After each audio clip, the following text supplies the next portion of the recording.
Hi everyone, my name is Amber and I teach first and second grade. So I created a project for um, first and second graders, and it's a math project. Um, and it matches the standard 1 and 2 OA 2, which is they can add and subtract using mental strategies within 20. So students will be able to fluently add and subtract numbers within 20 by solving problems in almost like a quick relay type video game atmosphere. And I created a game that I would initially show them and play with them, like in a whole group setting or in a small group setting, um, to give them an idea of what they are going to be doing. So this was my game that I came up with. The dragon, let's solve some problems. So they ask a question and it gives the kids a choice to answer. So we would come up with an answer, type it in. It gives us immediate feedback. It takes us to a new location or a new level. What is 7 plus 3? 10. Um, Type it in. It gives me immediate feedback. I go to a new location.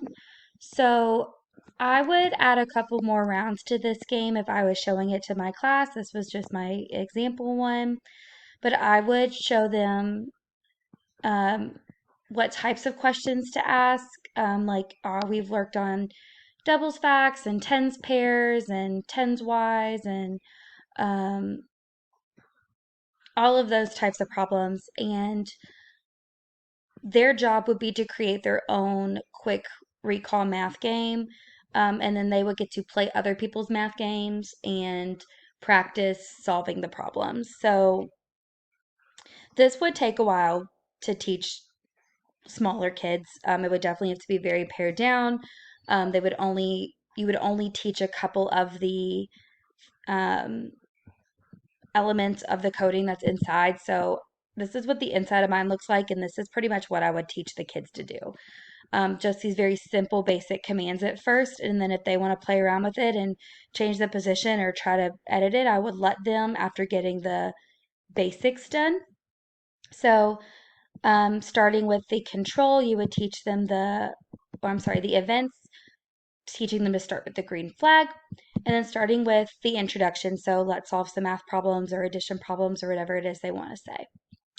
Then taking them to the blue, which I do like that these are color coordinated because it helps me explain it to them and I can use color.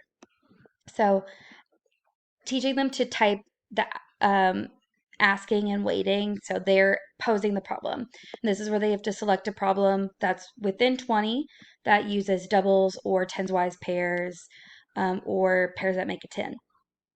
And then they type the answer out. So they're practicing solving the problems as they're making the game. And then I've learned it's really important to put the wait part here before moving on to the next backdrop, or it gets all kinds of messed up. So it can get a little frustrating, but I think that'll be really good for um, these kids, especially like if they're a little bit more advanced. I think that the challenge will be good for them. Um, I put in next backdrop. They can choose to keep the same backdrop if they want to make it easier on them. I put in the next backdrop as like a new level. Um, so I'd have to teach them how to change their backdrops over here, or if they want to change their character over here, but they can. I just tried to keep it as simple as possible for them. Um, Putting in the wait, asking a new problem, answering the problem, waiting to go to a new backdrop. Then they can continue to do this. There's even a part you can select it all, right click it and duplicate it, and it will duplicate all of what you highlighted. And then all you would have to do is retype in the boxes what you want him to say. And then they can practice by pressing the green over here, and it will take you through what it will look like as a game. Um, I think that this would be really cool for kids to do. One, they get to create their own game, which I know that my kids would be obsessed with. They would love it.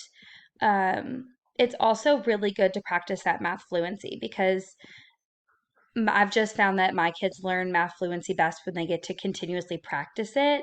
And the goal is to use different strategies. So if they're being really intentional about the types of problems that they're including in their game, it helps them think through, okay, how could I solve this problem using the strategies that have already been taught to me, which would have to be pre-taught and, very clearly explained. But um, again, I think would be really cool. And then I think they would have a lot of pride in being able to share their games and play their games with their classmates. And this is something that you could even send out to lower grades for them to practice. And I think that would be really cool for them. So, again, this hits standards 1 and 2 OA 2, which is they can use strategies to mentally add and subtract within 20. So I thought this was really cool. I do think it would take a long time at first to kind of walk them through what they're supposed to do, especially for younger ones, but it's definitely something that I think they can manage when you only teach them the parts that they need to know and then let them explore those other parts. So I do want to try this out with my kids, so I'm pretty excited to see how it goes.